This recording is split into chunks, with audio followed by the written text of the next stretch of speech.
All right, we're going to go ahead and continue on with our availability today at New Hampshire Motor Speedway. We are now joined by Jeff Gordon, driver of the number 24 Drive to End Hunger Chevrolet, and by Jerry Gappens, Executive Vice President and General Manager of New Hampshire Motor Speedway. Jerry has a brief presentation for Jeff, and then we'll head right into media availability. Jeff, on behalf of all of us at New Hampshire Motor Speedway, we're really excited about your record consecutive start that you're going to make here on Sunday for the Sylvania 300. And for me, it's a little more personal. I've known Jeff for a long time. In fact, my parents promoted the Terre Haute Action Track in Indiana, and Jeff won a prestigious midget race at the time called the Hut 100. And back in the early 1990s. And so to be standing here a few years later and to recognize a milestone in our sport is really gratifying for me, and I appreciate all the things you've done for our sport and certainly being a great ambassador. But what I really like is you got that short track background. You haven't forgotten that. Guys like Raleigh, and then I was talking to John Bickford, your stepfather, the other day, and there's a cool story in today's paper about the poison ivy. That's the only thing that stopped him since he started racing in 1986. He made a mistake, like most race car drivers don't make mistake by doing housework and yard work, and he did that, and he got poison ivy, and he couldn't go run. The paper didn't tell you where, but it was a Villa, Indiana. Your dad remembers all those places, yeah. So imagine, the big significant part was he started in November of '92 when Petty's last race was happening. It was Jeff's first, and I think about that, and you think about being in this business and pretty high-risk business where injury can happen, and to not miss a day at work for all those years and all those starts is very impressive, and I'm glad you're doing it here at New Hampshire Motor Speedway. So on behalf of our entire team, I have a presentation to acknowledge this is made out of the granite. You're in the granite state. We don't have iron here, but we got granite, so I just wanted to hand this. It says Jeff Gordon, Ironman, and just congratulating him on your record-setting 789th start here, and it happens at New Hampshire Motor Speedway.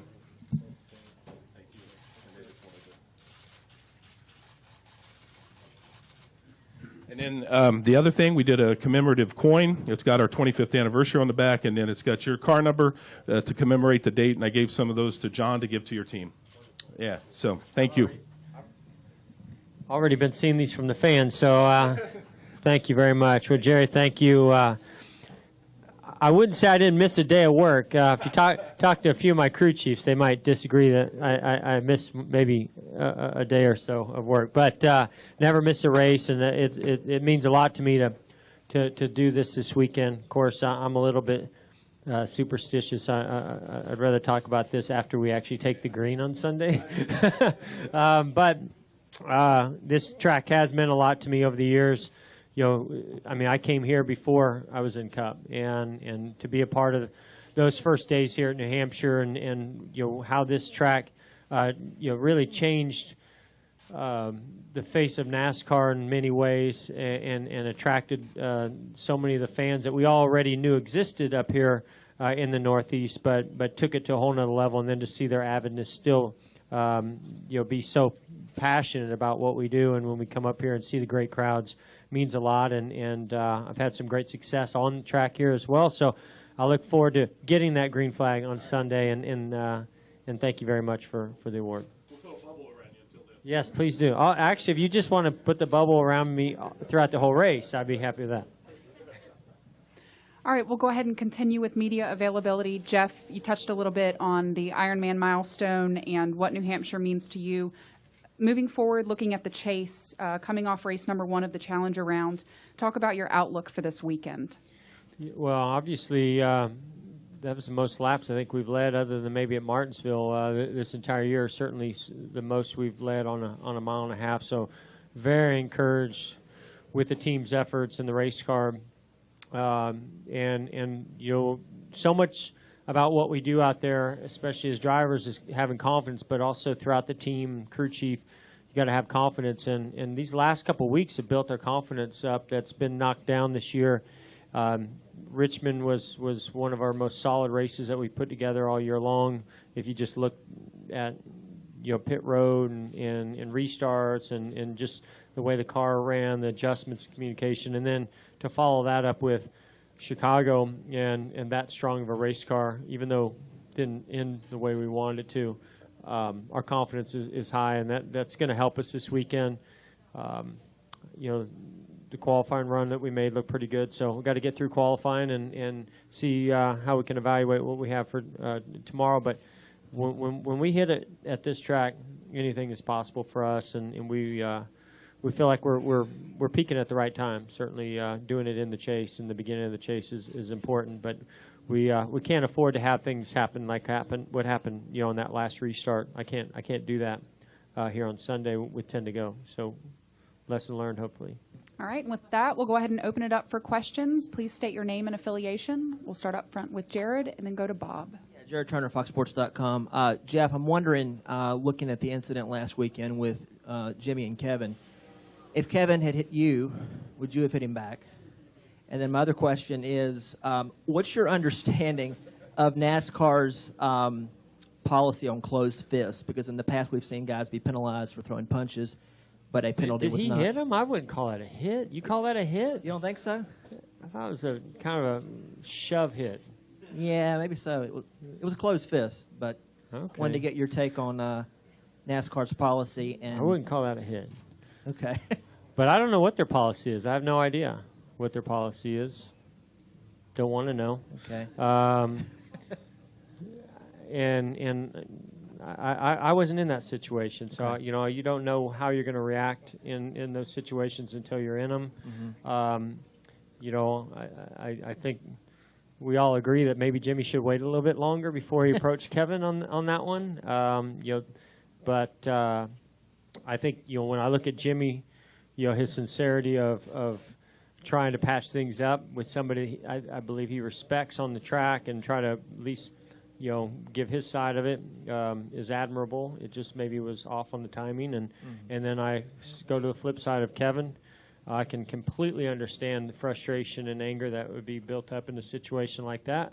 I can't see where he did anything wrong. You know, he tried to restart and didn't get as good a restart as he wanted, and somebody got inside of him, and you know, he's holding his ground, and they made contact. It was a racing incident, in my opinion, but it reminds me of the incident that I had with Keselowski last year, where a guy's just being aggressive and making a move, and that's all fine and good right up until your tire blows, and then you need to understand the consequences or the level of anger that's going to be built from that, especially if it takes you out of the chase. And that's why I reacted the way I reacted, and I'm sure that's probably the reason why Kevin reacted the way he did. Yeah. And just to follow up, do you think the points leader at the end of the regular season should get some kind of bonus? I've always felt that way. Yeah. I've always felt that way. I mean, I just, to me, we're not giving near enough credit to somebody who's led the points for 26 weeks that they deserve. That is a very, very difficult thing to accomplish, and I think it needs to be rewarded in more ways than it is now. All right, we'll go to Bob, Drew, and then Mike Vega. Bob Hockers, ESPN. Obviously, looking at the Ironman streak, during your first couple of years of Cup racing, did you have any idea that you could go this long and not miss a race? No, I mean, it's not anything that I really thought about a whole lot. I think now, looking to see where I am and looking back on it, I recognize my commitment, and my commitment has been there for many, many years, long before I ever even got into the Cup Series.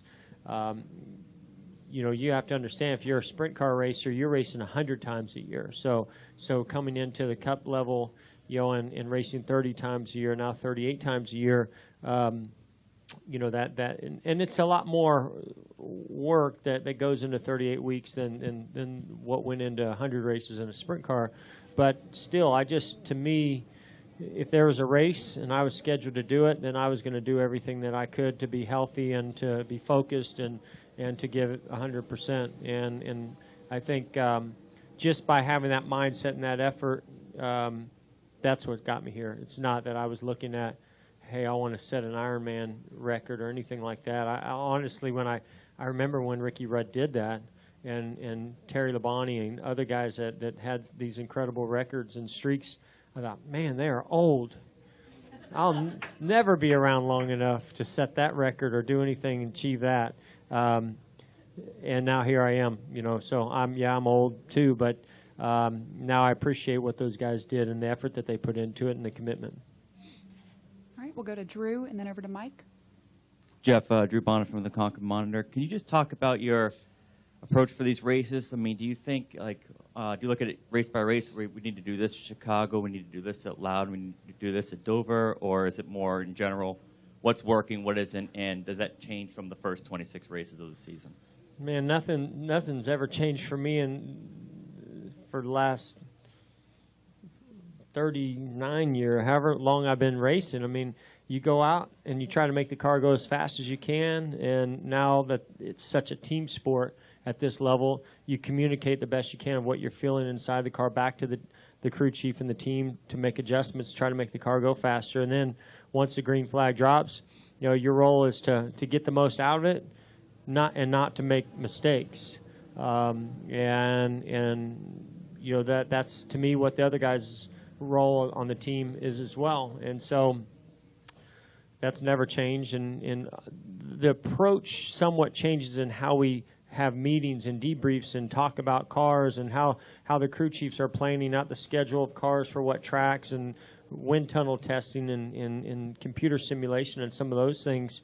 I think their job continues to get harder and harder and harder.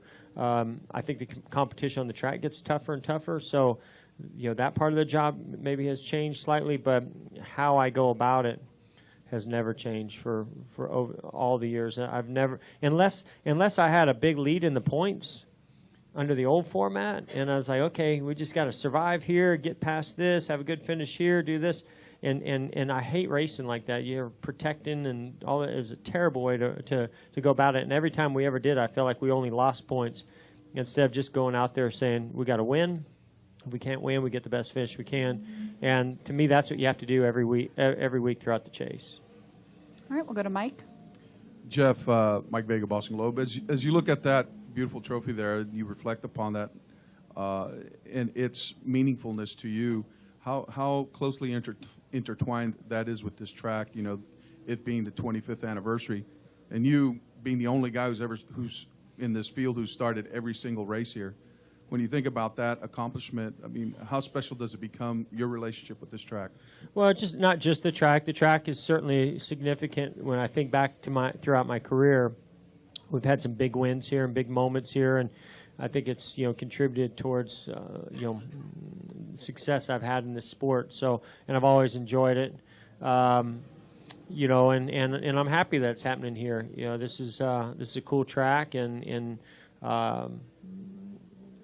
I just, to me, looking back throughout my career, I never planned for this. I never thought about it a whole lot. But now, as I've gotten closer to it, I remember talking to some people within my team over the last, I think maybe last year, when you start getting closer to that number, then you start recognizing the significance of it, and then the wow factor comes in, and going, wow, I like stats. I mean, stats are good, especially when they're wins and top fives and in polls and championships. This is not a stat that I ever thought about, but now that I've reached it, I'm thinking about it a lot, and I think it's one of the most significant stats that I have. I know that the track has something special planned, with the pre-race, where they're going to give you a duck boat tour of the track. A, have you ever driven one of those things? And B, do you want to get behind the wheel? I like to drive. I like to drive about anything and everything, but on Sunday I'm going to leave that up to somebody else, and I'm looking forward to driving that 24 car, hopefully to Victory Lane.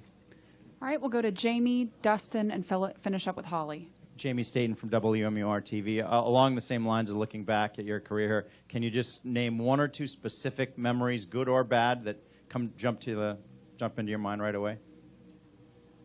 Well, when you have a stat like this and an award like this, then what starts to happen is you go, what were the close calls, right? What were the weekends that it almost didn't happen? Obviously last year at Charlotte was one that comes to mind. I mean, when I think of what I went through in 24 hours to make sure that I could get in the car on Sunday, I think that certainly stands out in my mind when I'm laying on a table and they're injecting, big long needles into my back so that I could race on Sunday. When you look back on it, you go, yeah, that's kind of crazy. Why did I do that? I probably didn't need to do that, but I did because I wanted to be in the race car. When I think back of some big wrecks that I had, like at Pocono, at Texas, especially the Texas one, because that was pre-safer barriers and Hans devices and carbon fiber seats and the seat belts that we have now. I feel very fortunate to have survived that wreck in the way that I did, and to only come out of it with bruised ribs and be able to still race, even though I was in pain at Bristol 2 weeks after that. I don't think had I not had that weekend off after that race, I don't think that I would have been able to make the next race. So that was a close call as well. And I went through a little pain at Bristol, but seemed to be okay once the green flag dropped. Those are the moments that stand out to me. All right, we'll go to Dustin and then Holly. Dustin Long, NBC Sports. Jeff, you talked about your incident at Texas last year with Brad. How did you guys drive differently, if at all, after that, or at some point, or if you did something different with Boyer from a couple years ago? And how might, although it's two different individuals, how might things be different for Jimmy and Kevin if they're together on the track? What might that be like? Yeah, I don't know if those guys have spoken or what's going to happen, but they're I don't know. I think when you've done that, you certainly and I'll use a better example, in my opinion, which is me and Martin Truex Jr. I crashed him at Sonoma. I don't know how long ago this was, 3 years ago or something. It was completely my fault. I had Juan Pablo Montoya attacking me into a braking zone. I moved down to block him. I looked up my mirror to see if I was going to clear him, and I overshot the corner. I hit Martin Truex and took him out. I felt bad about it. I texted him. I talked to him, and he refused, to talk to me. And I was like, okay, that's fine. It was my role, I felt like, from that point on for a certain period of time, to race him as clean and respectful as I possibly can to earn his trust back in me, and for him to recognize what I had done was a mistake, and that's not who I am. That's not how I go about it. And it was about a year and a half later at Bristol. I remember racing him for like second or third down to the wire, and I finally went up to him after that race, and I said, now, Martin, I hope you will agree I have done everything that I know possible to earn your trust back and make you realize that I messed up. I admit it, but I cannot continue to race you as clean as I've been racing you if it's for a second or for a win. I'm going to have to lean on you a little bit here and there. And he didn't respond too much, but I think he got it. I'm just giving you an example. That's one, that's the way I would handle that situation. As far as Brad's concerned, I get he was racing hard for he was desperate. He had to win that race in order to move on, and he was racing for that. And I'll throw in that fact. I have no problem with that. What I had a problem with is that my left rear tire was cut down in at that time, and I missed the chase basically because of that. And I'm going to hold on to that until Homestead.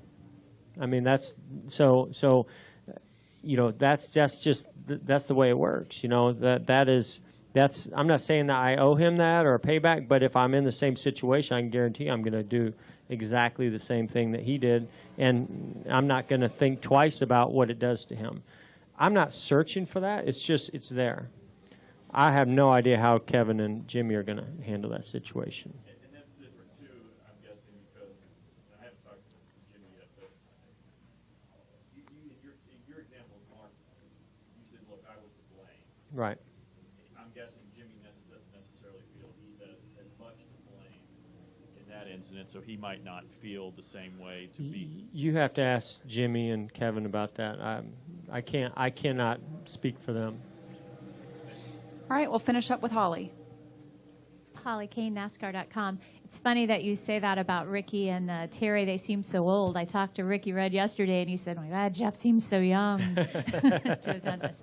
just to kind of put a ribbon on this, you have so many accomplishments and so many favorable statistics and things like that. What do you put this record? Do you ultimately think it was a matter of your longevity, of your toughness, of your, and maybe, you know, not so much an effort because that's just the commitment that you had to it. It wasn't something that you had to work at so hard because you were committed to doing it. What do you ultimately think when you think of this record? Why did you? Well, I mean, one of the first thing pops to my mind is the decision to go to Hendrick. You know, to make a decision to go to an organization that has provided the kind of equipment that they've provided me. You know, I never had to think twice about whether I was going to have a ride.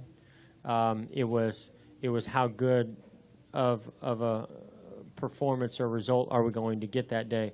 I've never had to worry about whether we have a sponsor or not. We've always, you know, been very secure in that instance. So, you know, there's plenty of people that have put a lot of effort into it, but maybe just hadn't had the fortunate circumstances that I've had over the years. So that's one of the things that stands out to me. But